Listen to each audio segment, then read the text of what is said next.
जय हिंद साथियों, welcome to my YouTube channel. Bihar police के लाइव सेट में आप सभी का स्वागत है। देखिए, सभी जो क्वेश्चन है आपका सिलेक्टेड क्वेश्चन है। जैसे एग्ज़ाम से पहले एक गेस पेपर होता है, वैसे ही ये सभी क्वेश्चन जो है एक गेस क्वेश्चन है जो आपके एग्ज़ाम में पूरा चांस रहेगा कि छपेगा। तो जितने भी बिहार पुलिस के अभ्यर्थी हैं, जो लोग गेस क्वेश्चन पढ़ना चाहते हैं, सिलेक्टेड क्वेश्चन पढ़ना चाहते हैं, उन सभी का इस क्लास में स्वागत है। और बिल्कुल आपका एग्ज़ाम वाला प्रश्न आपको कराया जाएगा, क्योंकि समय बहुत कम है और पढ़ना आपको वही चाहिए जो पेपर में छपेगा। पहले आप क्या पढ़ते थे, क्या नहीं पढ़ते थे, क्या पढ़े क्या नहीं पढ़े, यह अब मायने नहीं रखता है। अब आप क्या पढ़ रहे हैं ये मायने रखता है। तो आपको अब जो भी सिलेक्टेड क्वेश्चन है, जो इम्पोर्टेंट क्वेश्चन है, वही पढ़ना चाहिए, क्योंकि एग्ज़ाम बहुत जल्द नज़दीक है, बहुत जल्द आपका एग्ज़ाम होने वाला है। तो देखिए, आज का पहला क्वेश्चन है कि जब कोई वस्तु ऊपर से गिराई जाती है तो उसका भार होता है। 1 नंबर प्रश्न का सही जवाब बताएं। जब किसी वस्तु को ऊपर से गिराई जाती है तो उसका भार होता है, तो उसका भार जो रहता है अपरिवर्तित रहता है। जब किसी वस्तु को ऊपर से गिराई जाती है तो उसका भार क्या रहता है? अपरिवर्तित रहता है। अब आप हमको बताइए, 2 kg जो है 2 kg आपका क्या है? 2 kg लोहा, मान लीजिए 2 kg लोहा है, 2 kg लोहा है और उसको आप छत पर से गिराइएगा तो वह नीचे आते आते 4 kg थोड़े ना हो जाएगा। उसका भार सेम ही रहेगा, उसका वजन जो है 2 kg ही रहेगा। तो यह अपरिवर्तित रहता है, वजन में कोई प्रभाव नहीं पड़ता है। आगे देखिए, 2 नंबर, किसी वस्तु के त्रिविमीय प्रतिरूप को अंकित तथा पुनरावृत्ति करने की तकनीक का नाम है। 2 नंबर प्रश्न का सही जवाब बताएं। I am waiting for your answer. किसी वस्तु के त्रिविमीय प्रतिरूप को अंकित तथा पुनरावृत्त करने का तकनीक का नाम क्या है? 2 का डी होलोग्राफी बता रहे हैं, तो आपका बिल्कुल सही जवाब है होलोग्राफी। इस प्रश्न का बिल्कुल सही जवाब है। किसी वस्तु के त्रिविमीय प्रतिरूप को अंकित तथा पुनरावृत्ति करने का तकनीक होलोग्राफी कहलाता है, यानी डी का डी हो जाएगा 2 का ऑप्शन। आगे देखिए, 3 नंबर, संवहन द्वारा ऊष्मा का स्थानांतरण हो सकता है। 3 का सही जवाब बताएं। देखिए, इसमें मिक्स क्वेश्चन आपको करवाएंगे, साइंस का भी करवाएंगे, जीके का भी करवाएंगे और करंट अफेयर्स का भी करवाएंगे। तो सभी क्वेश्चन वीवीआई है, इंपॉर्टेंट है, सिलेक्टेड है। जल्दी से बताएं, संवहन द्वारा ऊष्मा का स्थानांतरण हो सकता है, तो इसका सही जवाब गैस एवं द्रव में। संवहन के द्वारा ऊष्मा का जो स्थानांतरण होगा गैस एवं द्रव में हो सकता है। 3 का ऑप्शन सी बिल्कुल सही जवाब है। आगे देखिए, 4 नंबर, सुदूर संवेदन तकनीक में निम्न में से किसका प्रयोग होता है? 4 का सही जवाब बताएं। सुदूर संवेदन तकनीक में निम्न में से किसका प्रयोग होता है? 4 का सही जवाब बताएं। तो विद्युत चुम्बकीय तरंगों का होता है। सुदूर संवेदन तकनीक में विद्युत चुम्बकीय तरंगों का उपयोग किया जाता है। 4 का ऑप्शन डी बिल्कुल सही जवाब है। आगे देखिए, विद्युत ऊर्जा को यांत्रिक ऊर्जा में बदलने वाली युक्ति क्या कहलाता है? ये आपका छपने वाला है, आप इस पर स्टार लगा लीजिए। किसी न किसी शिफ्ट में आपके एग्जाम में देखने को मिलेगा। और देखिए, बिहार एसएससी का क्लास हम बहुत जल्द शुरू करने जा रहे हैं। बिहार पुलिस के एग्ज़ाम के बाद बिहार एसएससी का क्लास होगा। तो जो लोग भी बिहार एसएससी का फॉर्म भरना चाह रहे हैं वो लोग फॉर्म को भर देंगे। तैयारी आपको यहीं करने को मिल जाएगी। मैथ का भी होगा, रीजनिंग का भी क्लास होगा और जीके जीएस तो होगा ही होगा। तो अगर आप बिहार एसएससी की भी तैयारी करना चाहते हैं तो कमेंट बॉक्स में आप हमें ज़रूर बताइए। बिहार पुलिस एग्ज़ाम के बाद उसकी तैयारी करवाई जाएगी, क्योंकि एक बार 2 नाव पर चढ़ना अच्छा नहीं रहेगा। पहले एक नाव को पार लगा दें, उसके बाद दूसरा नाव को पार लगाएंगे। तो 5 का ऑप्शन सी विद्युत मोटर आपका बिल्कुल सही जवाब हो जाएगा। विद्युत ऊर्जा को यांत्रिक ऊर्जा में बदलने वाली युक्ति को विद्युत मोटर कहते हैं। ऑप्शन सी बिल्कुल सही जवाब है। आगे देखिए, परम शून्य तापमान पर अर्धचालक में विद्युत प्रतिरोध हो जाता है। 6 का सही जवाब बता। परम शून्य तापमान पर अर्धचालक में विद्युत प्रतिरोध हो जाता है, तो इसका सही जवाब अनंत होता है। अनंत इसका सही जवाब है, यानी ऑप्शन ए बिल्कुल सही जवाब है। आगे देखिए, 7 नंबर, पेगासस स्पाईवेयर किस देश में विकसित किया गया है? 7 का सही जवाब बताएं। पेगासस स्पाईवेयर किस देश में विकसित किया गया है? तो आपका इजराइल में किया गया है। ऑप्शन है इजराइल, आपका बिल्कुल सही जवाब हो जाएगा। आगे देखिए, 8 नंबर क्वेश्चन है, बहुत इंपॉर्टेंट है। होमी भाभा पुरस्कार किस क्षेत्र में विशेष योगदान के लिए दिया जाता है? 8 नंबर क्वेश्चन का सही जवाब बताएं। होमी भाभा पुरस्कार किस क्षेत्र में विशेष योगदान के लिए दिया जाता है? तो नाभिकीय ऊर्जा क्षेत्र में आपका बिल्कुल सही जवाब है, ऑप्शन बी बिल्कुल राइट आंसर हो जाएगा। 8 का ऑप्शन बी नाभिकीय ऊर्जा हो जाएगा। आगे देखिए, रेडियो एक्टिविटी मापी जाती है, 9 का सही जवाब बताएं। रेडियो एक्टिविटी मापी जाती है। देखिए, रेडियो एक्टिविटी जो है गाइगर काउंटर से मापी जाती है। रेडियो एक्टिविटी होती है उसको गाइगर काउंटर नामक यंत्र से मापा जाता है। 9 का ऑप्शन बी बिल्कुल सही जवाब है। आगे देखिए, निम्नलिखित में कौन सा जोड़ा तांबे के मिश्र धातु का है? तो तांबा किसका मिश्र धातु होता है? तो देखिए, तांबा जो होता है ये आपको पहले भी बताया है, पीतल और कांसा का बना होता है। तांबा पीतल और कांसा का मिश्र धातु होता है, तो ऑप्शन सी बिल्कुल सही जवाब है। आगे देखिए, घड़ी में प्रयोग होने वाले क्वार्टज क्रिस्टल होते हैं, जल्दी से बताएं, कतई जहर प्रश्न है। सभी क्वेश्चन सिलेक्टेड हैं, तो बिहार पुलिस के लिए बहुत ही महत्वपूर्ण है। और आप अभी तक हमें सपोर्ट नहीं किए हैं तो चैनल को आप सब्सक्राइब कर आप हमें सपोर्ट कीजिए। आपको बिल्कुल निःशुल्क कंटेंट दिया जा रहा है, इतना अच्छा कंटेंट दिया जा रहा है, तो आप हमें सपोर्ट कीजिएगा तो अच्छा लगता है। तो आप चैनल को सब्सक्राइब जरूर कीजिए। घड़ी में प्रयोग होने वाली क्वार्टज क्रिस्टल होते हैं, तो आपका सिलिकॉन डाइऑक्साइड का होता है। 11 का ऑप्शन भी बिल्कुल सही जवाब है। आगे देखिए, जलाशय में यूट्रोफिकेशन होता है। जलाशय में यूट्रोफिकेशन होता है। 12 का सही जवाब बताएं। अभी साइंस का क्वेश्चन चल रहा है, तो 12 का ऑप्शन डी हो जाएगा। नाइट्रोजन पोषक तत्व एवं ऑर्थोफॉस्फेट के आधिक्य के कारण जलाशय में यूट्रोफिकेशन जो होता है, नाइट्रोजनिस पोषक तत्व एवं ऑर्थोफॉस्फेट के आधिक्य के कारण जलाशय में यूट्रोफिकेशन होता है। आगे देखिए, निम्न रेशों में कौन पौधे के तने का उत्पादन नहीं है? 13 का सही जवाब बताएं। वह कौन सा रेशा है जो पौधे के तने से नहीं प्राप्त किया जा सकता है? तो आपको बता दें, कपास जो होता है वो पौधे के तने से प्राप्त नहीं किया जाता है, तो कपास आपका बिल्कुल सही जवाब होगा। 13 का क्या हो जाएगा? ऑप्शन डी हो जाएगा, कपास। कपास जो है यह पौधे के तने का उत्पाद नहीं है, तो ऑप्शन डी बिल्कुल सही जवाब है। आगे देखिए, 14 नंबर की, मनुष्य की मुख गुहा में निम्न में से किसका पाचन प्रारंभ होता है? ये आपका बिहार पुलिस 8415 में क्वेश्चन पूछा गया था कि मनुष्य की पाचन की क्रिया कहाँ से शुरू होती है? तो मुख गुहा से शुरू होती है। और यहाँ पूछा जा रहा है कि मनुष्य की मुख गुहा में निम्न में से किसका पाचन आरंभ होता है? तो इसका सही जवाब कार्बोहाइड्रेट हो जाएगा। ऑप्शन सी बिल्कुल सही जवाब है। आगे देखिए, वर्तमान में नीति आयोग के CEO कौन है? पहले नीति आयोग का नाम जो था वो आपका योजना आयोग था, बाद में इसे 2014 में बदल दिया गया। और नीति आयोग के जो अध्यक्ष होते हैं वो प्रधानमंत्री होते हैं। नीति आयोग के CEO के पूछा जा रहा है, उपाध्यक्ष भी पूछा जाता है। तो CEO की बात करें हम लोग तो BR सुब्रमण्यम है। वर्तमान में नीति आयोग के जो CEO हैं वो BR सुब्रमण्यम है।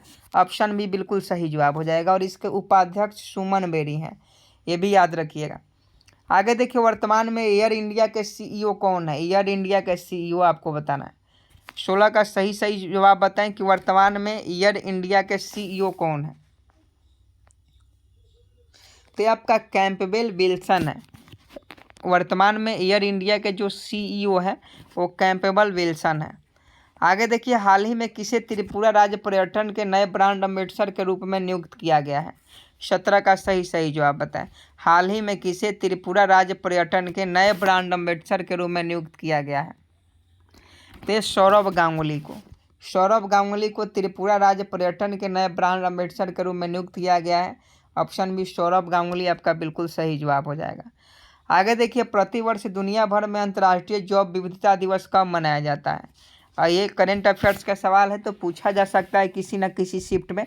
आप इस प्रश्न को जरूर याद रखिएगा कि प्रतिवर्ष दुनिया भर में अंतर्राष्ट्रीय जैव विविधता दिवस कब मनाया जाता है? तो आप सभी जानते हैं 22 मई को मनाया जाता है, तो 22 मई यानी ऑप्शन डी बिल्कुल सही जवाब है।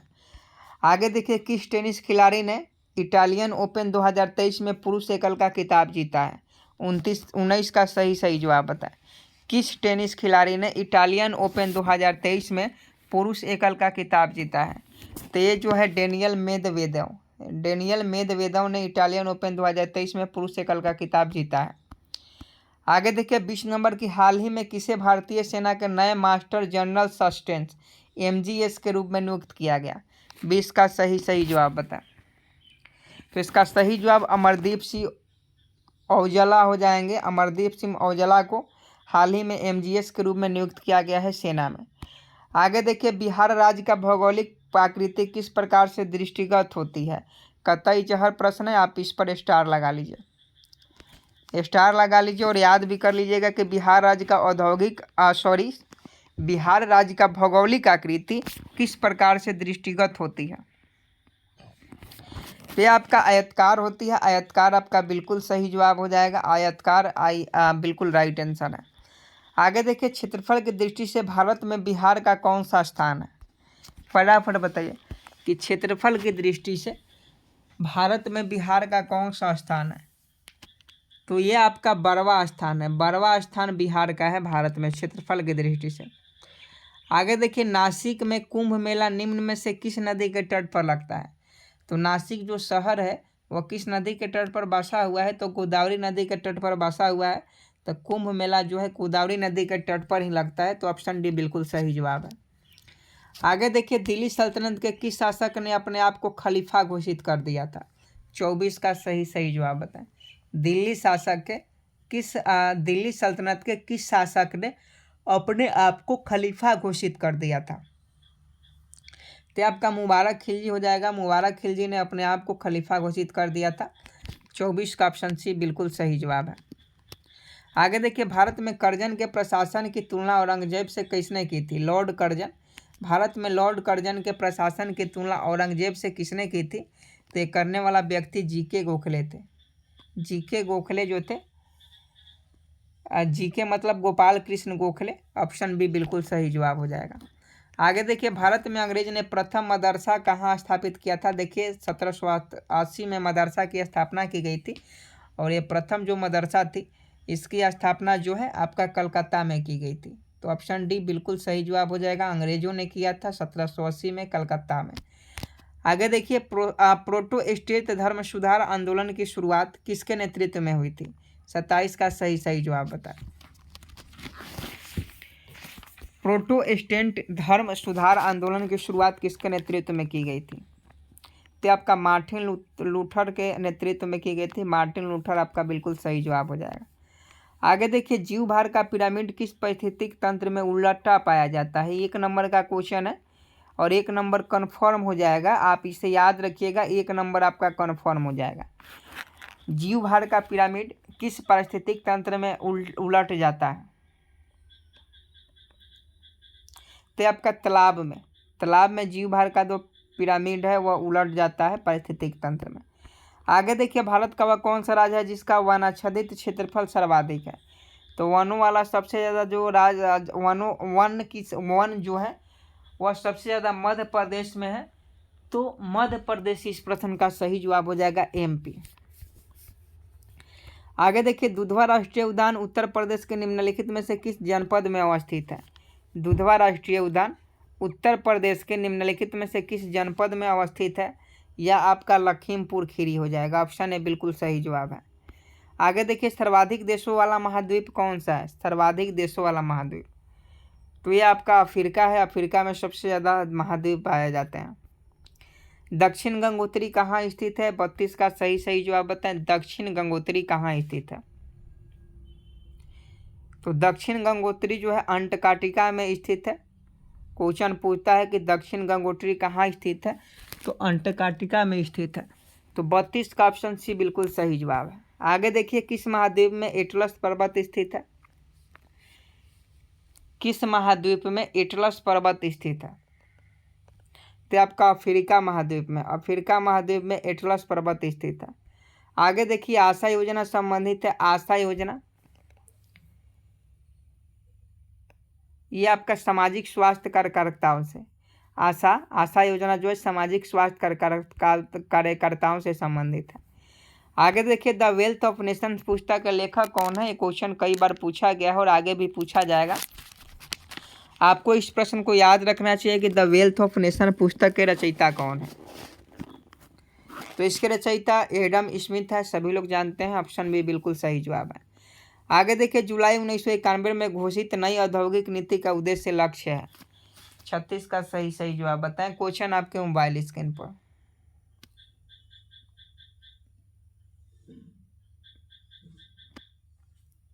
छत्तीस का ऑप्शन डी उपयुक्त सभी हो जाएगा। जुलाई 1991 में घोषित नई औद्योगिक नीति का उद्देश्य जो था वह वैश्वीकरण भी था, उदारीकरण भी था, खुली व्यवस्था भी था, यानी 36 का ऑप्शन डी बिल्कुल सही जवाब है। देखिए, उपयुक्त सभी अगर कोई ऑप्शन में रहे तो 80% जो चांस रहता है कि ऑप्शन यही करेक्ट हो। अगर उपयुक्त सभी में रहे तो 20% चांस रहता है कि गलत हो, लेकिन 80% चांस जो है उपयुक्त सभी होगा। तो अगर एग्जाम में अगर आप नहीं जानते उस प्रश्न का सही आंसर, अगर उपयुक्त सभी है तो आप मार के चलाइएगा, समझे कि नहीं। आगे देखिए, सार्क का पूरा नाम क्या है, आपको पहले भी बताया है। सार्क का पूरा नाम, सार्क का जो मुख्यालय है काठमांडू में है, नेपाल में है। तो सार्क का पूरा नाम साउथ एशियन होता है। तो यहाँ ऑटोकाड है तो ये होगा नहीं, यानी ऑप्शन एक कैंसिल हो गया। अब ऑप्शन 3 गो बचा। South Asian association, south Asian association तीनों में है। फोर भी तीनों में है। रीजनल होता है तो रीजनल 2 गो में है, तो यहाँ रिकॉल्ड आपका कैंसिल हो जाएगा, यानी ऑप्शन सी भी गलत है। या तो अब बी होगा, नहीं तो डी होगा। जल्दी से बता। 37 का। तो देखिए, साउथ एशियन कॉरपोरेट नहीं होता है, कॉरपोरेशन होता है। South Asian association for regional corporation, यानी ऑप्शन डी बिल्कुल सही जवाब है। आगे देखिए, थार पारकर किस पशु की नस्ल है। थार पारकर किस पशु की नस्ल है, तो ये आपका गाय की है। आगे देखिए, भारत के राष्ट्रीय ध्वज के मध्य में बने धर्म चक्र का रंग कैसा होता है। भारतीय राष्ट्रीय ध्वज में आप देखिएगा 3/2 के अनुपात में रहता है, 3/2 के अनुपात में, समझे कि नहीं। तो इसमें देखिएगा तो एक चक्र बना होता है जिसे धर्म चक्र कहते हैं। तो ये जो होता है इसका सही जवाब ये गहरा नीला रंग का होता है, ऑप्शन बी बिल्कुल सही जवाब हो जाएगा।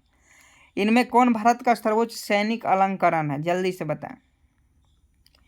क्वेश्चन वही है जो आप जानते हैं, लेकिन क्वेश्चन का लैंग्वेज अलग है, इसलिए आप इस प्रश्न में गलत कीजिएगा। इनमें कौन सा भारत का सर्वोच्च सैनिक अलंकरण है। तो सैनिक क्षेत्र में सर्वोच्च जो पुरस्कार होता है आप सभी जानते हैं परमवीर चक्र होता है, तो ऑप्शन सी बिल्कुल सही जवाब है। आगे देखिए, शक संवत पर आधारित राष्ट्रीय पंचांग अंतिम मास होता है। आपको बताना है कि शक संवत पर आधारित राष्ट्रीय पंचांग का अंतिम मास होता है, यानी महीना होता है, तो ये आपका फाल्गुन है। फाल्गुन जो होता है अंतिम महीना होता है, और चैत से नव वर्ष शुरू होता है, लेकिन इंग्लिश कैलेंडर के अनुसार से हम लोग जनवरी से ही नया साल कह देते हैं। आगे देखिए, धर्म में उन्नति के क्षेत्र में सराहनीय प्रयास हेतु कौन सा पुरस्कार प्रदान किया जाता है।